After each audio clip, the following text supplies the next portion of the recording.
General में अब तक जो अपन ने क्वेश्चन देखे उसको एक बार रीकैप करने की कोशिश करेंगे, कोई कहाँ पॉइंट था कोई कहाँ, तो एक बार रीकैप करने की कोशिश करते हैं। Generalise the following transaction in the books of Afzal.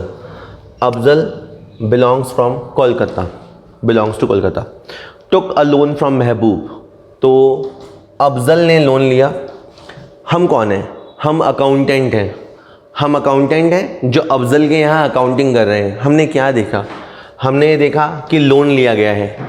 Loan लेने से क्या होगा? कैश आएगा, तो कैश अकाउंट DR। 2, पैसा आने का सोर्स क्या है? Loan from Mahboob. तो इस तरह से हमने ये लोन लिया, उसकी ये अकाउंटिंग हो गई 70,000। पूरी अकाउंटिंग तो लंबी चौड़ी होती है, अभी अकाउंटिंग का पहला फेज होता है जर्नल, वो हो गया। Next, sale of goods at counter after allowing 10% trade discount. हमने गुड्स सेल किया काउंटर पे, तो जिसको हम काउंटर सेल बोलते हैं। एक तो होता है कि हमारा सेल्समैन जाता है और घूम घूम के सेल करता है, ये काउंटर सेल है और अक्सर वो कैश में होती है। तो सेल हुई, तो सेल हमेशा CR होता है, और हमारे पास कैश आया है उसके अगेंस्ट, तो कैश अकाउंट DR हो गया। 10,000 में से आप 10% माइनस कर दो। 10,000 का सिंपली आप 10% माइनस कर दो, और यहाँ 9,000 आ जाएगा। जब तक क्वेश्चन में GST के बारे में बोला ना जाए, आप उस लफड़े में पड़ा मत करो। पेड सैलरी टू मोहन, इतना आसान ट्रांजेक्शन लिया है, जस्ट रिकैप कर रहे हैं। सैलरी पे किया तो कैश गया, तो कैश आ गया नीचे। मे बी किसी को कन्फ्यूज़न होगी सर सैलरी आएगा या मोहन आएगा, तो आप देखो आपका कैश क्यों जा रहा है? सैलरी की वजह से जा रहा है। द मेन रीज़न है सैलरी। अगर हम ये बोलते ना कैश पेड टू मोहन, तो मोहन आता, लेकिन रीज़न है सैलरी पेड टू मोहन, इसीलिए सैलरी आएगा। तो ये मिस्टेक है माइनर सी, लिंक हमें नहीं करनी, ठीक है, लोग कर देते हैं। Salary account DR to cash. Next is commission receive. Commission receive, गलत सोचने का तरीका क्या है? कमीशन आया, कमीशन कम्स, कि सर सही तो है, कमीशन के फॉर्म में कैश आया, तो कैश आया, कैश को करेंगे DR, और कैश आने का जो रीज़न है वो है कमीशन। आप खाली कमीशन लिखो या कमीशन रिसीव लिखो, और ये है 1,000 रुपये। कि सर इतना सिंपल क्वेश्चन करा रहे हो आप, ऐसे ही time pass. Next, bank charges, जिसका मतलब होता है बैंक ने चार्जेस काटा। बैंक ने चार्जेस काटा, तो बैंक बैलेंस तो आ जाएगा नीचे, बैंक बैलेंस आ जाएगा नीचे, और बैंक चार्जेस आएगा ऊपर। तो bank charges account DR to bank, इस तरह से एंट्री 300 से होने लगेगी। बैंक चार्जेस काटेगा तो हमारा बैंक बैलेंस नीचे आ जाएगा, और ये हमारे लिए क्या है? एक्सपेंस है, एक्सपेंस DR होता है। Cheque issued for life insurance premium of proprietor. हमने क्या देखा? अब एक चेक काटा गया, वो चेक किसको दिया गया? एक एजेंट को दिया गया। वो एजेंट कौन था? LIC का एजेंट था। तो LIC के एजेंट को एक चेक दिया गया, नतीजा क्या होगा? Bank balance down, bank balance down. एक तरह अकाउंटेंट जो होता है वो बिजनेस की आंखें होती है, वो सब कुछ देखता है क्या हो रहा है बैंक, और ये पैसा किसके लिए जा रहा है? तो इसे कहेंगे ड्राइंग्स, क्योंकि ये एक्सपेंडिचर बिजनेस का नहीं है, बिजनेसमैन का है। ये दुकान है, और ये जो बंदा है ये अफजल है। तो ये जो इंश्योरेंस करवा रहा है अफजल, ये खुद का इंश्योरेंस करवा रहा है। तो पेमेंट हो रही है, पेमेंट हो रही है, और बैंक बैलेंस जा रहा है नीचे, किसकी वजह से? अफजल की वजह से। यानी एक तरह से अफजल विड्रॉ कर रहा है पैसे। तो drawings account DR to bank. हमें हमेशा अकाउंटेंसी में सही रीज़न को समझना होता है कि क्यों पैसा आ रहा है या क्यों पैसा जा रहा है। थोड़े से ट्रांजैक्शन और हैं, चलिए। Next is bought goods at least price of 15,000 from Rakesh Kolkata, less 10% trade discount, 5% cash discount and paid 40% price immediately. तो बड़ा क्वेश्चन है। हमने गुड्स बॉट किया है, परचेज़ किया है, तो परचेज़ तो आएगा DR में। आपने परचेज़ किया इसलिए परचेज़ आएगा DR में। हमने उसको 40% अमाउंट पे किया है, तो पैसा तो हमारा गया है, तो कैश आएगा नीचे। दो चीज़ें तो पक्की है। अब मैं इस ट्रांजेक्शन को आपको समझा देता हूँ। देखो, आपने जो सामान खरीदा वो है 15,000 का, 15,000 उसका MRP है, उसमें 10% डिस्काउंट है, तो आपका 10% तो लेस हो गया, बाकी बच गए 13,500। 13,500 के आप दो हिस्से कर दो, दो हिस्से में आप 40% अलग कर दो, 40% पेड हम करेंगे और 60% हमारा बाकी रहेगा। 13,500 का 40% ये होता है 5,400, और ये वाला निकालोगे तो ये होता है 8,100। ठीक है, जब आप पेमेंट करने जाओगे तब आपको 5% डिस्काउंट मिलेगा, तो आप 5% डिस्काउंट एंजॉय करना, जो कि करीबन 270 रुपये होता है। यानी हमें 5,400 देने नहीं है, हमें 5,130 रुपये ही देने हैं। तो कैश के सामने 5,130 हैं जो हमने रियल में दिए हैं, और 270 रुपये का हमें डिस्काउंट मिला है 270 का। और जो पैसे बाकी हैं, तो हमने गुड्स जो मंगाया है ये राकेश से मंगाया है, तो Rakesh is the giver person को क्रेडिट करेंगे, और यहाँ पे आ जाएगा 8,100 रुपये। और गुड्स का जो परचेज ट्रांजेक्शन है वो 13,500 का है। रूल सीखने वाला क्या है कि ट्रेड डिस्काउंट शो नहीं करते, कैश डिस्काउंट शो करते हैं। कैश डिस्काउंट उतने ही पार्ट पे लगता है जितना पेमेंट होता है, तो केवल 40% पार्ट पे ही काउंट करना। ठीक है, हमने वैसे इससे तगड़े क्वेश्चन पिछले वीडियो में कर रखे हैं। आगे है received a cheque from debtors Hariharan and Rajhans. तो डेटर क्या होता है, क्रेडिटर क्या होता है, ये टर्मिनोलॉजी भी अभी आनी बाकी है, बट अभी के लिए समझो कस्टमर। हमारे दो कस्टमर हैं, हरिहरन और राजहंस, उनसे हमें चेक मिले। चेक मिलने के बाद कुछ चीज़ें ऑब्वियस है कि हम उनको बैंक में जमा कराएंगे, बैंक बैलेंस ऊपर आएगा। Bank account DR2, bank account DR2 Hariharan. कुछ लोग रियल लाइफ में जब तक अकाउंट में पैसा आ नहीं जाता तब तक एंट्री नहीं करते, बट ये अच्छी पॉलिसी नहीं है। अच्छी पॉलिसी यही है कि चेक मिलते ही आप उसकी अकाउंटिंग कर दो, और कल को अगर चेक डिसऑनर हो जाता है, यानी अगर पैसा हमारे अकाउंट में नहीं आता, तो उसकी रिवर्स एंट्री कर दो। तो अच्छी पॉलिसी यही है कि चेक मिलते ही हमें एंट्री करनी चाहिए। नेक्स्ट है goods return to Prabhat and Ranjan. अब इसमें ये समझने की कोशिश करो कि गुड्स रिटर्न का मामला है, तो ये सेल्स रिटर्न है या परचेज रिटर्न है, अपने को ये समझना पड़ेगा। तो आप लैंग्वेज समझना। हमारा खुद का नाम क्या है, अफजल, हमारा नाम अफजल है, और लैंग्वेज क्या कहती है, गुड्स रिटर्न टू। हमने खाली प्रभात समझ लो, हमने प्रभात को दिया, हमने प्रभात को दिया। इसका क्या मतलब कि पहले हमने परचेज किया होगा, पहले हमने परचेज किया होगा, अब वो हमने वापस कर दिया, तो ये है परचेज रिटर्न। ये थोड़ा मुश्किल था, लेकिन आपको सीखना पड़ेगा कि पहले हमने प्रभात से परचेज किया होगा, और इसी तरह रंजन से भी परचेज किया होगा, और वो भी रिटर्न हो गया।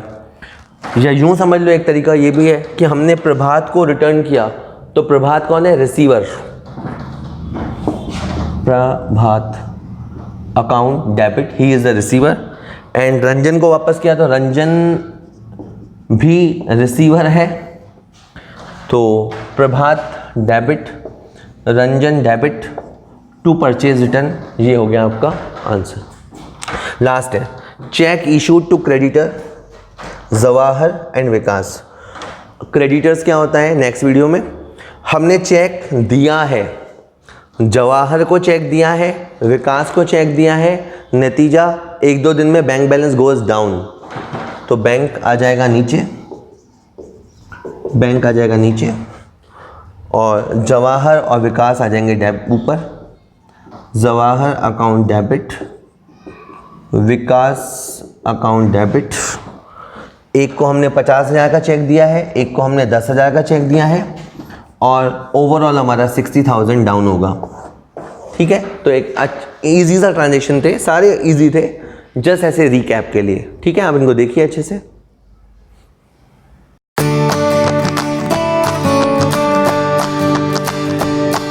का ही एक क्वेश्चन अपन और देखेंगे, देखो अभी तक अपन ने जो क्वेश्चन किए ना उसमें पैटर्न ये है कि एक आदमी रहता है और वो बिजनेस स्टार्ट करेगा। हमेशा एक आदमी रहेगा और वो एक बिजनेस स्टार्ट करेगा। सोचो किसी ने 2017 में बिजनेस स्टार्ट किया, ठीक है, तो 2018 में तो उसका बिजनेस ऑलरेडी स्टार्ट हो चुका। 2017 पूरा साल जब वो बिजनेस करेगा ना, पूरा साल बिजनेस करेगा, मतलब पूरा साल परचेज करेगा, सेल्स करेगा, तो आखिर में एक चीज होती है जिसको बोलते हैं बैलेंस शीट, वो तैयार होती है। किस तरह वापस बताओ, पूरे साल के ट्रांजैक्शन के बाद एक समरी तैयार होती है, समझो, उसे अपन बोलते हैं बैलेंस शीट। अब क्या होगा, जब 2018 में आप स्टार्ट करोगे ना तो आपके पास पहले से ही समरी मौजूद होगी। कि सर नहीं समझ में आ रहा, ठीक है, मैं और ज़्यादा नहीं समझाता, इसे मैंने हटा दिया। यहाँ देखो क्वेश्चन की लैंग्वेज से आप समझोगे। On 1 April 2018 the following were the ledger balances of messrs Ram and company Delhi. अब ये फर्म है दिल्ली की और इनके पास ये बैलेंसेज हैं कि सर क्या लिखा है, cash in hand, cash at bank, bills payable, Zaheer, stock, Govind, Sharma, Rahul, capital. कि सर ये क्या है, आपको एक बहुत बड़ी जाइंट साइज एंट्री बनानी है, मैं बताता हूँ आपको। ये लिखा मैंने, देखो, cash account debit 300, bank account debit 7000, bill payable अभी छोड़ दिया मैंने, Zaheer account debit 800, stock account debit 4000, Govind credit में है तो मैंने लिखा टू गोविंद 2000 रुपया। शर्मा डीआर में है तो मैंने लिखा शर्मा को ऊपर, Sharma account DR 1500। Rahul CR में है तो लिखा मैंने टू राहुल क्रेडिट में 900। बिल्स पेबल क्रेडिट होता है, क्यों होता है वो मैं अभी एक आध वीडियो के बाद आपको बताऊंगा। मुझे कई चीज़ें पता है जो मैंने पेंडिंग छोड़ी है कि बाद में बताऊंगा, डेफिनेट बताऊंगा। जस्ट समझ लीजिए कि एक आध लेक्चर के बाद अपन अकाउंटिंग इक्वेशन स्टार्ट करेंगे। उस चैप्टर में बहुत सारी बातें जो इस चैप्टर की छूट गई हैं वो वहाँ समझ आएंगी, तो ये चैप्टर तब समझ आएगा। ओके, वेट कीजिएगा। बिल्स पेबल यूँ समझो, ये हमें एक बिल है जो पे करना है, पे करना है 1000, और अभी तुमने मेरा कहना मान के इसे सीआर में लिख दिया, और कैपिटल सीआर में होता है। अगर अभी तक आपने प्रैक्टिस की है तो आप जानते हैं कि कैपिटल सीआर में आता है। एक बार एंट्री का अमाउंट मिला लेते हैं, 300, 7300, 8100, 12100, 13600। आपका जो डीआर टोटल हो रहा है वो हो रहा है 13600, 2000, 3000, 12700, 13600, ये 13600 सीआर हो रहा है। मैं बताऊं ये क्वेश्चन अच्छा है सर, मतलब इस क्वेश्चन में शराफत है। हो सकता था वो कैपिटल ना देता आपको, हो सकता वो कैपिटल ना देता, फिर मैं तुम्हें बोलता देखो बेटा ये सब अपन ने भर दिया, और अपना जो डीआर का टोटल है, मैं तुम्हें ऐसे समझाता कि अपना डीआर का टोटल है 13600 और सीआर की तरफ अमाउंट है 3900, तो दोनों का गैप करो और इसे हम बोलेंगे कैपिटल। अगेन आपके क्वेश्चन दिमाग में आएगा कि सर ये चलो गैप होता तो उसे कैपिटल ही क्यों माना, तो इसके लिए भी तुम्हें अकाउंटिंग इक्वेशन चैप्टर का इंतजार करना पड़ेगा। तो मतलब समझो कि आधा क्वेश्चन तुम्हें आज समझ आएगा, आधा क्वेश्चन 1-2 दिन बाद समझ आएगा। ठीक है सर, गया ऊपर से। अब सुनो, सबसे खतरनाक जो इस क्वेश्चन में वही है, यहाँ देखो तो क्या लिखा है, bought goods from Govind, Delhi वाला, हम भी दिल्ली वाले, वो भी दिल्ली वाला, हमने गुड्स परचेज किया, सेम स्टेट। अब बच्चा फटाफट लिख देगा परचेज अकाउंट डीआर टू ये वो। अब इन्होंने क्या किया, एक नीचे पैराग्राफ लिखा है, इस पर गौर कीजिए।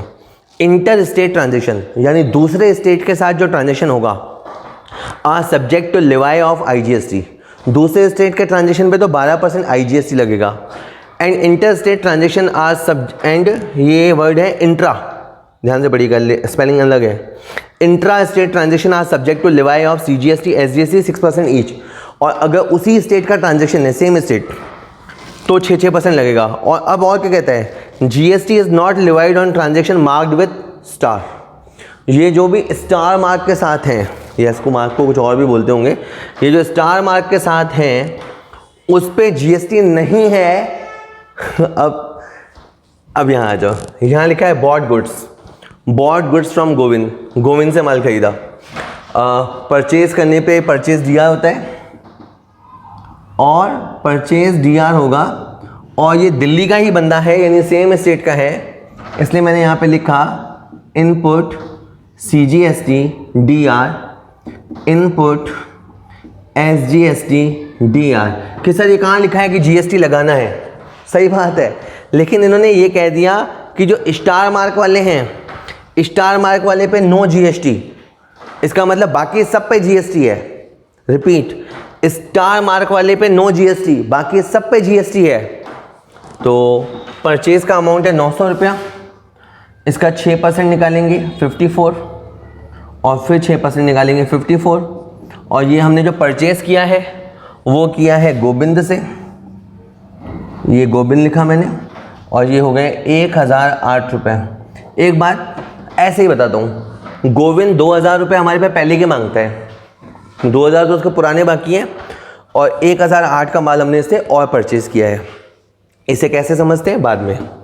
आगे, sold goods to Sharma ji Kanpur वाले। अब कानपुर आता है यूपी में, हम दिल्ली वाले, वो यूपी वाला, हमने सेल किया, सेल CR होता है, चलो सेल्स हो गया CR, और सेल्स के साथ जो GST होता है वो होता है आउटपुट GST, और उसमें भी होगा ये IGST। CGST IGST को समझने के लिए पिछले 2 वीडियोस ढंग से देखने हैं, बिल्कुल ढंग से। और सेल हमने किसको किया? शर्मा जी को, तो शर्मा जी हो गए रिसीवर, तो Sharma account DR to sales to output IGST। अब गौर कीजिएगा, सेल के सामने आएगा 1000 रुपया, हाँ जी सर, और जो IGST है उसके सामने आएगा 12%, 120, और ये हो गया 1120। कि सर समझ नहीं आता, सेल सिंपल, अपन सेल हमेशा CR होता है, रिसीवर DR होता है, और ट्रांजैक्शन में GST का ध्यान रखना है, इसीलिए ये क्वेश्चन अपन ने लिया भी है। और देखिएगा, bought goods from Rahul, Delhi वाले। अब वापस दिल्ली वाले, हम भी दिल्ली वाले और ख़रीदा भी दिल्ली वाले से, तो रिपीट ट्रांजैक्शन हो गया। चलिए यही कर देते हैं, purchase account DR, input CGST DR, input SGST DR, to माल हमने खरीदा है राहुल से, तो राहुल को कर देंगे CR, ठीक है। और हमने जो सामान मंगाया है वो है 1200 का, और 6% निकालेंगे, और 6% निकालेंगे 1344 रुपये। ऐसे ही बताता हूँ आपको, राहुल 900 रुपये हमारे पे पहले का मांगता है, और 1344 का माल हमने उससे और मंगाया है। चलिए बेटा और देखते हैं, ये लिखा है sold goods to Zaheer, Kolkata वाले, कोलकाता वेस्ट बंगाल, हम तो दिल्ली के और वो पट्टा वेस्ट बंगाल का, तो हमने सेल किया, तो सेल हमेशा CR होता है, वी ऑलरेडी नो कि सेल CR होता है, उस पर जो GST होता है उसे आउटपुट GST बोलते हैं, और जब स्टेट चेंज होता है तो IGST बोलते हैं। ये बात आप बार बार बोलिए, बोलते रहिए जब तक आपको याद नहीं हो जाता। तो 500 रुपये का सेल है, 12% ये है, और हमने जो सेल किया है वो किया है ज़हीर को, तो 560 Zaheer to sale to output IGST, ठीक है। Next is paid Govind by cheque, और ये बात है स्टार मार्क के साथ, स्टार लगा हुआ है, स्टार वाले ट्रांजेक्शन पे GST नहीं है। और वैसे भी सोचो कि चेक देने में काहे का GST, हमने किसी को चेक दिया तो बैंक बैलेंस गया नीचे।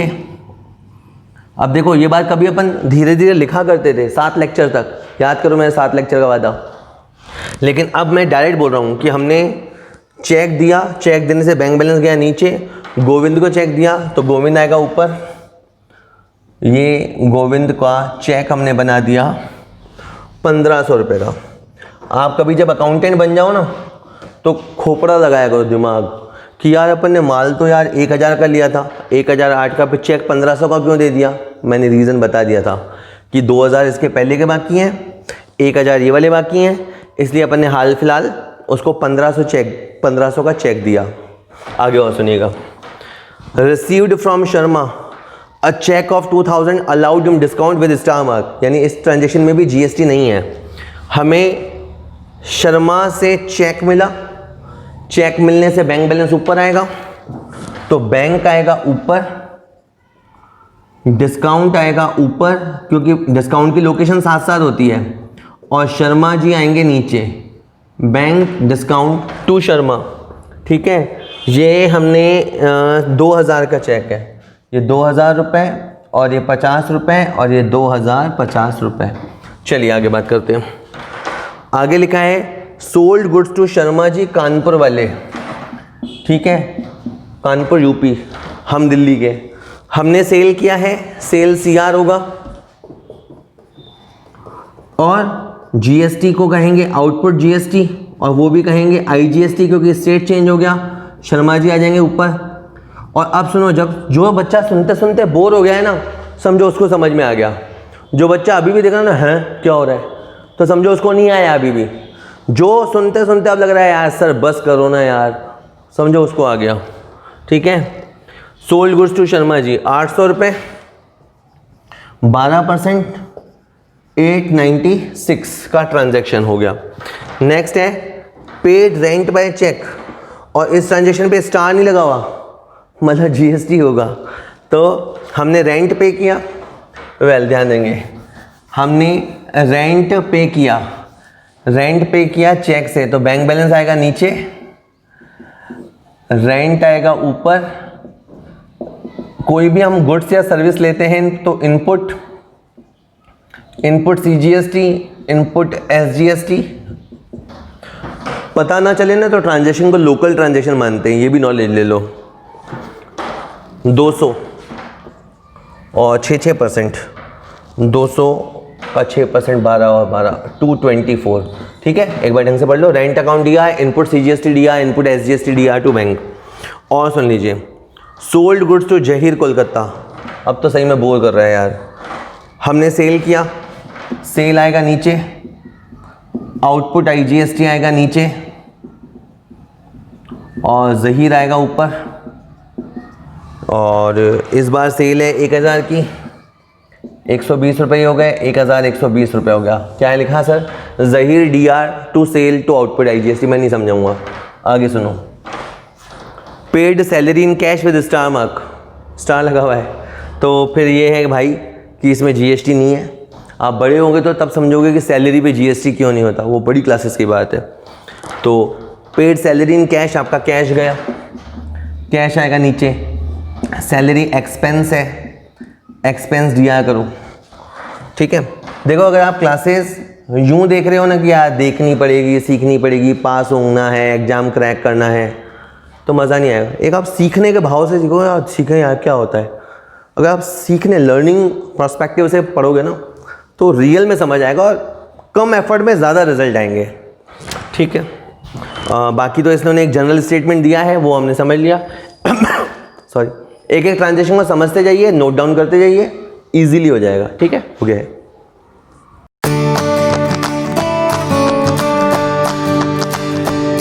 का एक क्वेश्चन और है, क्वेश्चन नंबर 18 है ये। Enter the following transaction in the journal of Messrs Karim brothers, proprietor Shri Karim Khan, Kolkata. अब जो दुकान के ओनर हैं उनका नाम है करीम खान, कहाँ के हैं, कोलकाता के हैं। इनकी जो दुकान है उसका नाम है मैसर्स करीम ब्रदर्स। 1 अप्रैल को उन्होंने कुछ असेट्स दे रखे हैं, डेटर दे रखे हैं, क्रेडिटर दे रखे हैं, और मुझे अब ये समझ में बात नहीं आ रही। ठीक है, मैं तुम्हें थोड़ी देर पहले बोला फिर बोलता हूँ। 2 केस हो सकते हैं, या तो आपका नया बिजनेस होगा, या फिर आपका पुराना पहले से चला आ रहा बिजनेस होगा।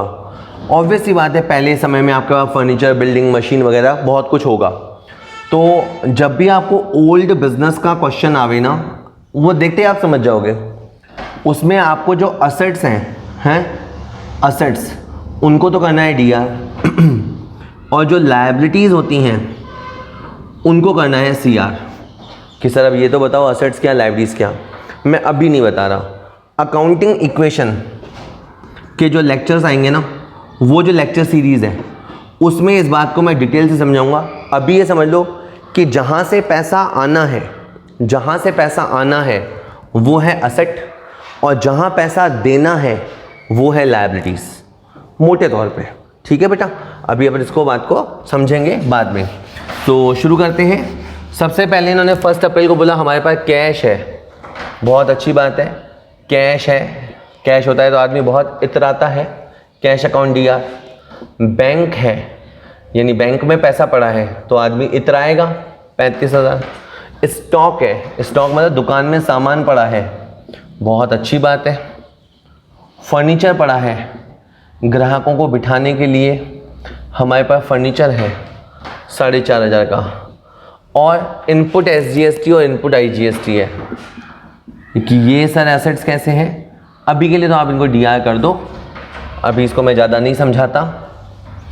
इनपुट SGST, इनपुट IGST, इसे समझो कि हम इतना टैक्स गवर्नमेंट के ऊपर मांगते हैं, इतना टैक्स हम गवर्नमेंट को एडवांस दे चुके हैं। इसके बाद पूनम और सोनू, ये कौन है? डेटर है। डेटर का मतलब समझो हमारे ग्राहक है, हम इनके ऊपर पैसे मांगते हैं। तो मैंने लिखा पूनम डेबिट 20,000, सोनू डेबिट 10,000। इसके बाद है क्रेडिटर। क्रेडिटर का मतलब समझो सप्लायर, जिनसे हमने माल मंगाया है, एक तो अशोक से और एक पंकज से। तो यहाँ नीचे लिखा मैंने टू अशोक और नीचे लिखा टू पंकज कि सर आप अच्छा नहीं पढ़ा रहे हो। बिल्कुल मुझे पता है, इस एंट्री में मैं जानबूझ के दम नहीं लगा रहा, क्योंकि अभी नए नए हैं इसलिए अभी दम नहीं लगाना है मुझे। चलिए देखते हैं। 20, 35, 55, 15, 70, 74,500, 79,500, 81,500 और 30, 1,11,500। रीचेक कर लेते हैं। 10, 30, 32, 37, 41,500, 50, 91,500, 111,500। ये जो DI टोटल है वो है 1,11,500, 21 और 13, 34, 35,000। ये है CR टोटल।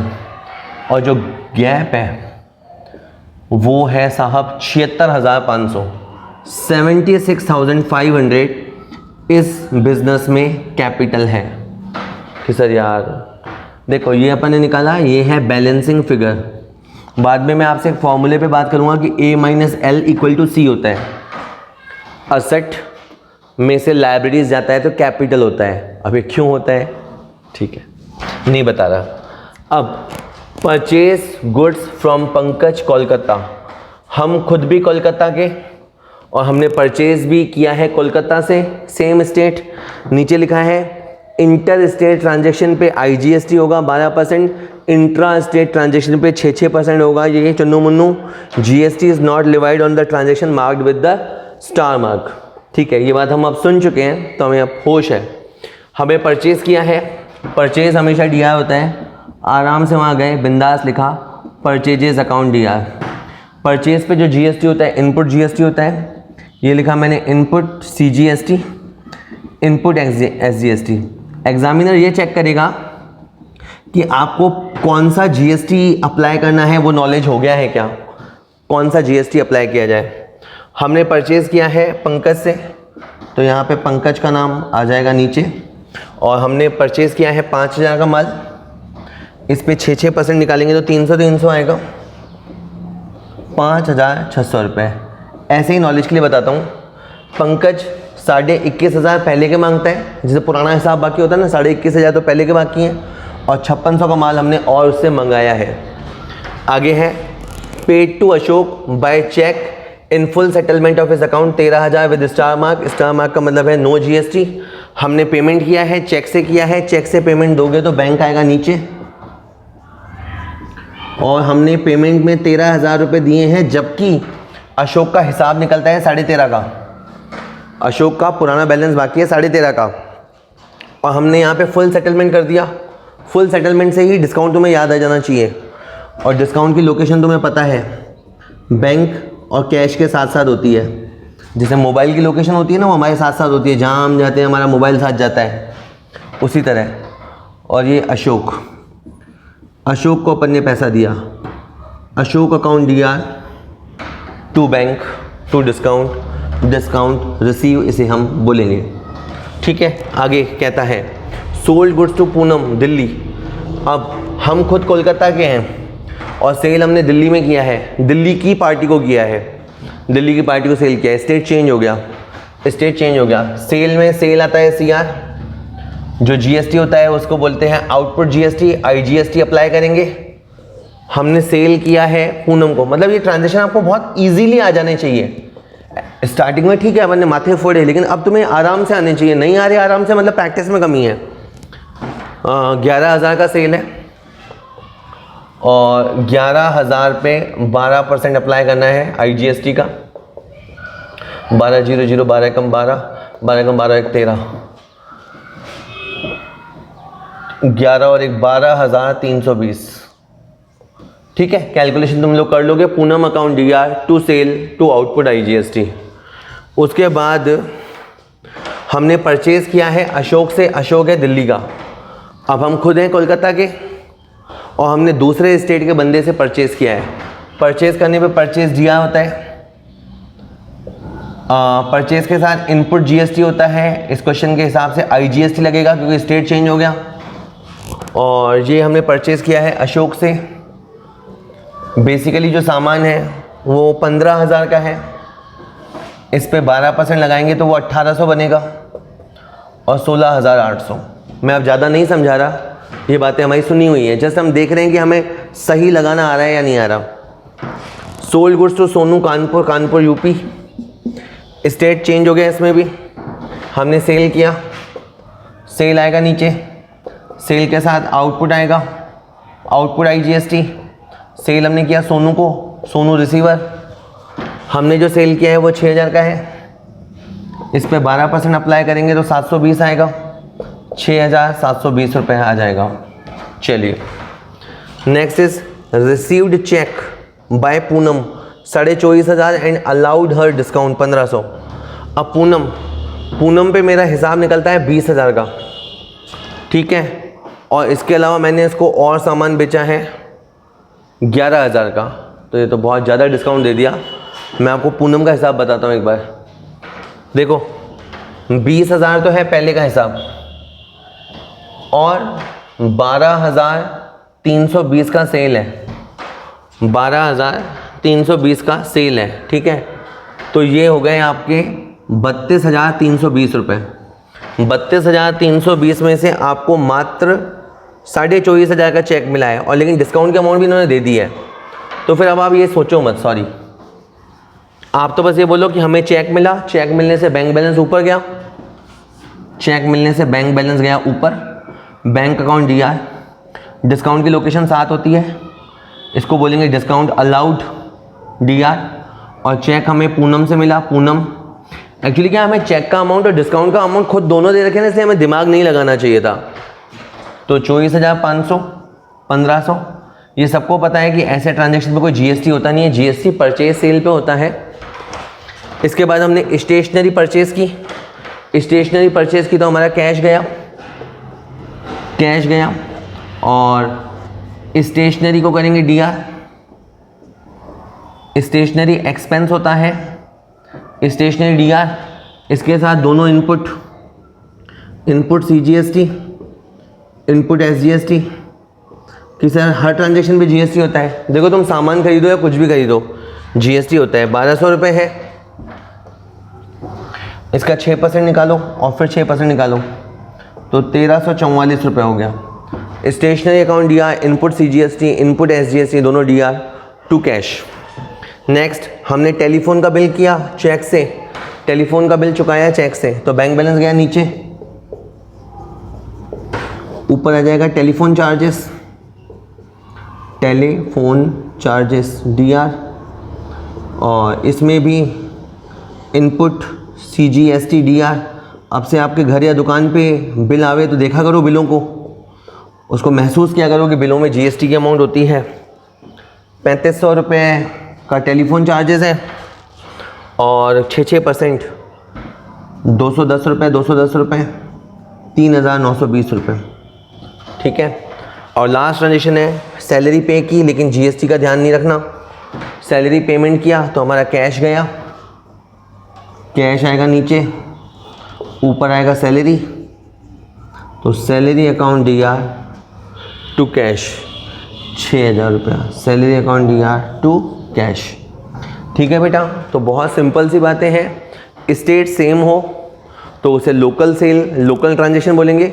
लोकल ट्रांजेक्शन में CGST SGST दोनों होते हैं, और अगर स्टेट चेंज हो रहा है तो फिर इंटीग्रेटेड GST होता है, जिसे शॉर्ट में IGST कहते हैं। ओके।